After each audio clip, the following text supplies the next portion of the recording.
untuk mengukur tinggi risiko atau volatilitas saham suatu perusahaan dalam kurung emiten dibandingkan dengan harga pasar secara keseluruhan.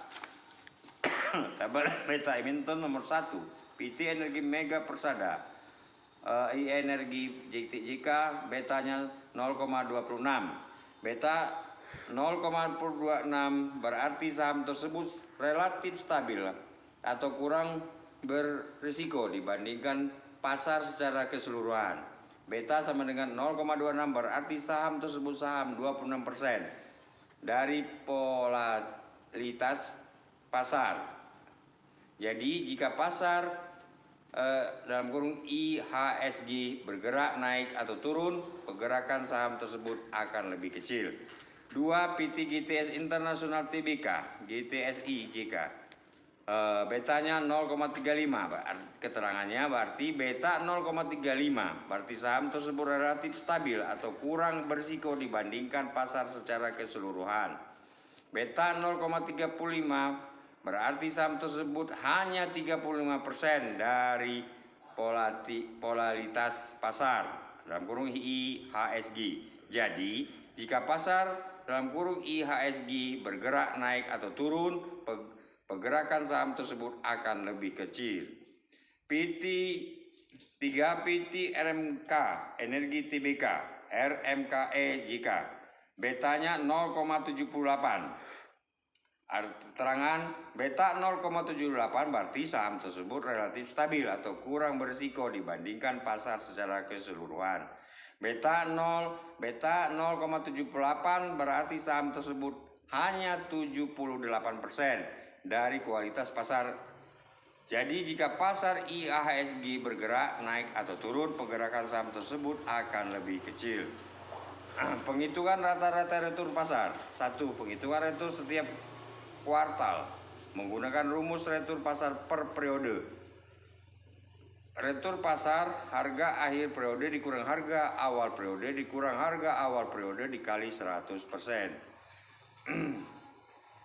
Diberikan data harga IHSG pada berapa tanggal tahun 2025. Untuk menghitung rata retur pasar kita akan mengikuti langkah-langkah berikut. Retur Q1 dalam kurung 27 Maret sampai dengan 30 Juni 2025. Retur pasar 6,927,68 dikurang 6,510,62 dibagi 6,510,62 dikali 100%, retur pasar 6,40%. Hitungan rata retur pasar. Untuk menghitung rata retur pasar kita ambil rata-rata dari retur kuartal yang telah dihitung. Rata dikurang rata retur pasar sama dengan 6,40% plus minus 16,78% ditambah 7,27% sama dengan retur pasarnya 10,35. Jadi rata retur pasar IHSG pada tahun 2005 adalah 10,35. B. Menghitung expected return menggunakan model CAPM. Untuk menghitung expected return menggunakan CAPM, Capital Asset Pricing Model, kita menggunakan rumus. Dari soal kita memiliki risk free rate SBN sama dengan 6,12%. Market return rata-rata return pasar 10,35% jika beta saham sebagai berikut. 1. Beta saham GTSI JK sama dengan 0,35. Substitusikan nilai-nilai tersebut ke dalam rumus CAPM.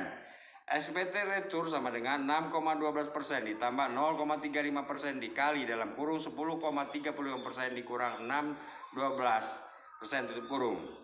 Expected return sama dengan 6,12% ditambah 0,35 dikali 4,23%. Expected return 7,60%. 2. Beta saham Energi JK sama dengan 0,26. Expected return sama dengan 6,12% ditambah 0,26 dikali dalam kurung 10,35% dikurang 6,12%. Expected return sama dengan 6,12% ditambah 0,26 dikali 4,23%. Expected return sama dengan 7,722%. Beta saham RMK Ajika 0,78. Expected return sama dengan 6,12% ditambah 0,78 dikali dalam kurung 10,35 dikurang 6,12%. Expected return sama dengan 6,12% ditambah 0,78 dikali 4, 23%. Expected return sama dengan 9,42. Selanjutnya penjelasan return aktual lebih tinggi dari expected return. Implikasi jika return aktual lebih tinggi dari expected return, misal 10,35% PS 7,22%, menunjukkan bahwa saham tersebut lebih menguntungkan dari yang diperkirakan berdasarkan modal CAPM. 2. Keputusan investasi. Jika saham tersebut terus menunjukkan kinerja yang lebih baik, expected return ini dapat menjadi peluang investasi yang menarik. 4. Aspek perilaku dalam investasi. 1. Pengertian fear of regret.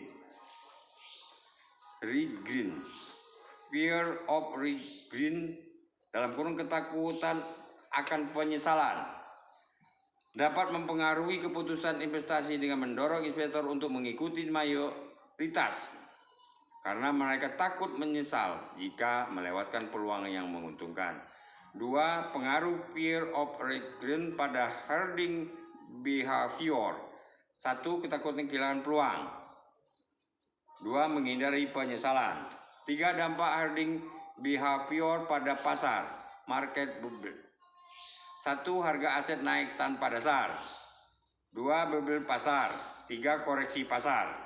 Langkah-langkah yang perlu diperhatikan investor adalah 1.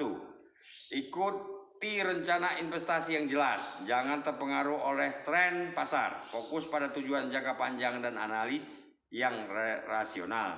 2. Diversifikasi portofolio. Jangan menaruh semua uang di suatu tempat. Diversifikasi untuk mengurangi resiko. 3. Analisis fundamental. Fokus pada kinerja perusahaan dan bukan hanya mengikuti tren atau rumor. 4. Kelola emosi. Jangan membuat keputusan investasi berdasarkan ketakutan atau keserakahan. Tetap tenang dan rasional. 5. Belajar dari pengalaman.